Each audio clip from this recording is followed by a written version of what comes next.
let's return now to the top story. Of course, the news that the Labour Party suffered a simply catastrophic defeat, an annihilation, in fact, in the Gorton and Denton by-election, losing heavily to the Green Party. But Zach Polanski's party has come under fire for opening the doors to sectarian politics after publishing leaflets and even a campaign video in Urdu urging voters to punish Labour for Gaza.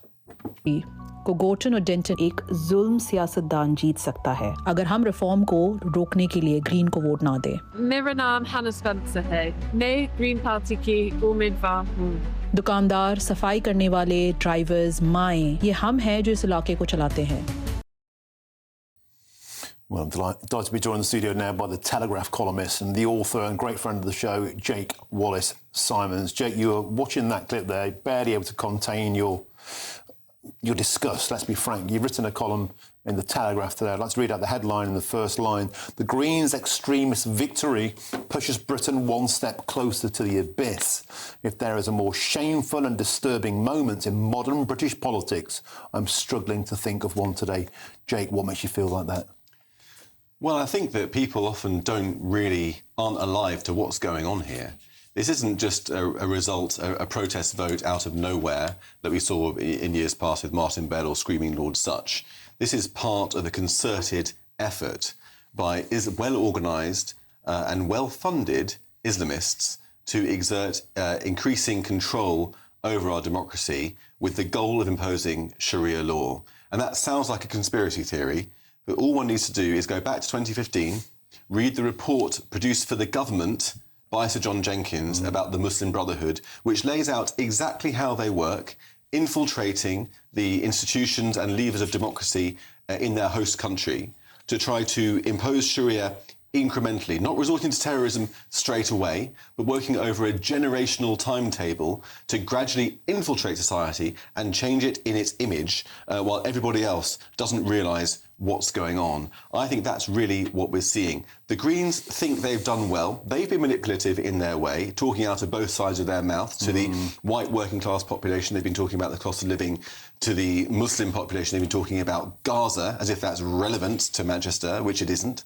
But they've been manipulated in their turn. They've won the seat, but on the back of Islamists using their party as a Trojan horse. And this is a deeply worrying development for Britain because we're, as you were saying earlier, we are moving away from a two-party system into something resembling proportional representation, a five-party system or whatever, where small parties and conservative parties like the Greens may be the kingmakers. So we could have Islamist kingmakers in Parliament calling the shots. That's what I fear we're looking at, is the collapse of British democracy. And Jake, not only in Gorton, but if you look at a poll we're going to be looking at later on the show, Labour could be eviscerated down to 29 seats. The collapse not only of their Muslim vote, but their ethnic minority vote, their student votes, their inner-city metropolitan vote. Because as you say, on the one hand, a lot of people still think, I agree with climate change, I agree with the more radical left economic policies, but meanwhile, you seem to have almost like a wolf in sheep's clothing.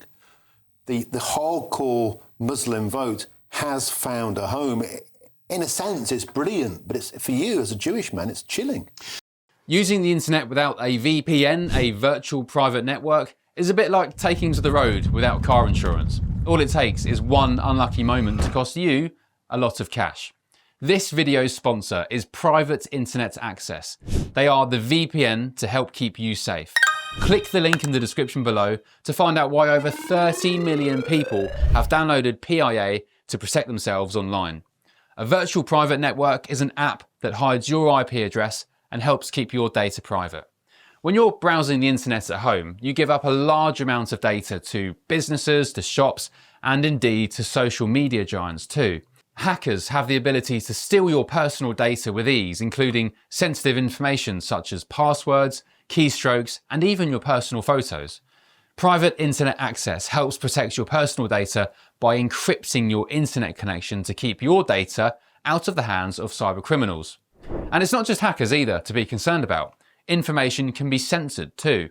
When Canada passed their C18 bill, social media giants decided to ban news content on their platforms. But PIA can protect your ability to consume the news and content you love. Private internet access is available for Windows users, Mac OS, Android, Linux, iOS, and you can use one PIA subscription to protect an unlimited amount of devices. And we've got a huge GBNews discount for you too. Click the link in this video's description and you'll get a massive 83% off PIA.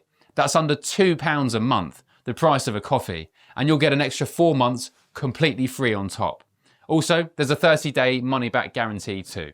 Visit piavpn.com/GBnews to start protecting yourself digitally today. Yeah, I mean, look, this is the culmination, again, of a very long process. Back during the Cold War, the Soviet Union engaged on a huge propaganda campaign to turn people against Israel as a representative of Western liberal democracy in the Middle East. They invented terms like, or ideas like Israel's an apartheid state, Zionism is racism, which the Greens are about to pass as a motion, was invented by Soviet propagandists. Israel's an ethnic cleanser or white supremacist state, whatever. All that stuff was invented by the Soviets, made its way onto the left of politics and is thriving today.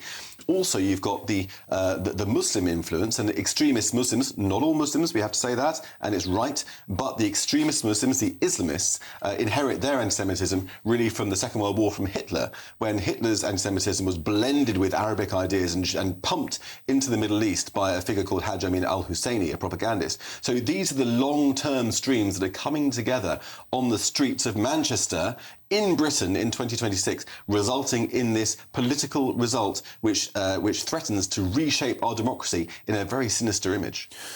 Nigel Nelson, Jake paints a chilling picture there. As a Jewish man, he may well have concerns. Don't forget the synagogue attack in Manchester, the Manchester Arena bombing. Should we be concerned about the rise of a sectarian vote? Well, I mean, the way that Jake is presenting it is that it's some Islamist conspiracy. And if you're looking at what happened in Gorton and Denton, the Muslim vote there had no reason to be manipulated by Islamists.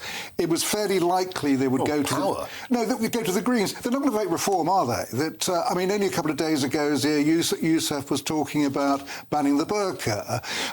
When it comes down to divisive politics, that's what Reform does. The Muslim bloc vote used to be nailed on guarantee for the Labour Party. The Labour Party has been too soft on Gaza. That's the point. Well, they found a more radical home with the Green Party. I think that Jake was saying that Gaza isn't an issue for Gorton and Denton, but it's an issue for the people who vote. But it's an issue for the people who are there, and if that's an issue, so they should campaign on it.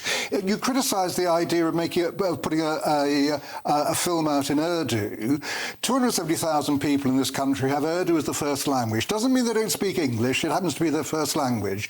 If you're targeting voters, which is what every political party does, why not put it out in a language that they understand? I'm afraid this is woefully naive. Anyone who knows anything about the Muslim community and how it works in this country, from the 2015 report onwards, knows that there's a big problem with being manipulated by Islamist leaders who appoint themselves as leaders of the community, intimidate the community into towing their extremist line.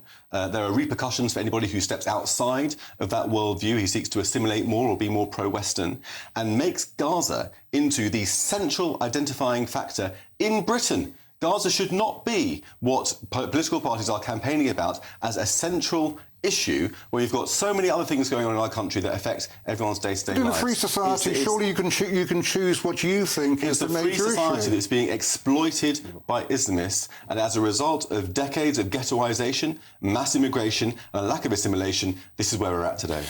Powerful stuff. Jake, Wallace Simons, thanks for visiting us today in the studio in Westminster. Nigel Nelson, of course, thank you as ever. Gentlemen, superb.